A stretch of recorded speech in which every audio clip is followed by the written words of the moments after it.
आज ये बात सरकार की जिम्मेवारी है कि हर परिवार और हर परिवार के बच्चों को पढ़ाने के लिए इसी वजह से सरकार ने समय समय पर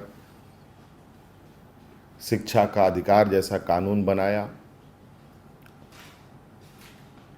बच्चे पढ़ाई में इंटरेस्ट जगाने के लिए गरीब बच्चों को स्कूलों में मिड डे मील देने का कार्य योजना तैयार हुआ।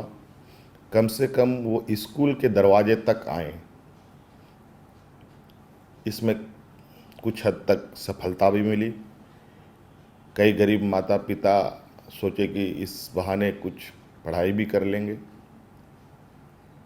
फिर इस तरीके से ये चीज़ें चलती रहीं और आगे चल भी रही हैं।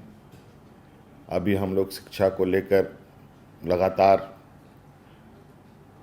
बैठकें करते हैं, हमेशा नई सोच के साथ आगे बढ़ रहे हैं कि हम लोग कितना अधिक से अधिक बच्चों को शिक्षित कर पाएँ।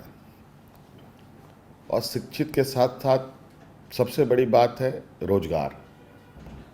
शिक्षित होने के बाद रोजगार प्राप्त नहीं होना ये एक बहुत बड़ी चुनौती होती है। और उसमें अगर शिक्षा ग्रहण करने के बाद रोजगार नहीं मिलता है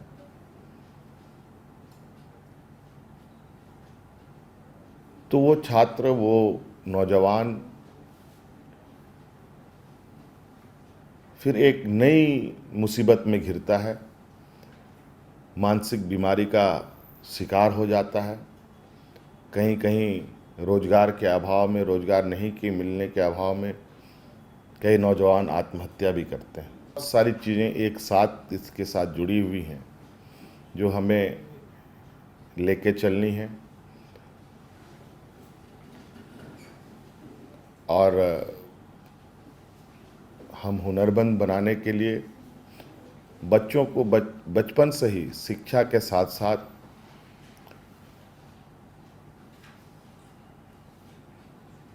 उसके हाथों में ऐसे हुनर पैदा करने की कार्य योजना पर काम कर रहे हैं कि उसको रोजगार तलाशने में सहूलियत हो और इस बीच वो अपने पैरों पर भी खड़ा होने के लिए काबिल बन पाए। तो इसलिए आप लोगों का प्रयास काफ़ी सराहनीय है।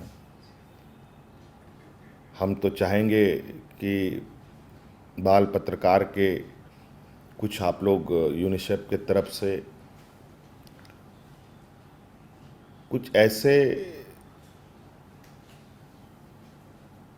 चीज़ों पर जो हमारे बच्चों ने बताया कि बाल मजदूरी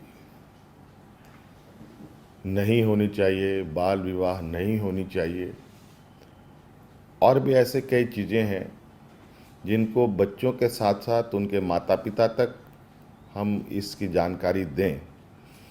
इसके लिए हमें बच्चों के स्कूली शिक्षा में जो पुस्तकें हैं उनमें से कहीं कहीं पन्नों के अंदर हमें ऐसे कानूनों के बारे में कुछ पन्ने जोड़ने भी चाहिए ताकि वो जब बच्चा स्कूल से घर किताबें लेके जाए तो उनके माता पिता की भी नज़रें उन किताबों पर पड़े।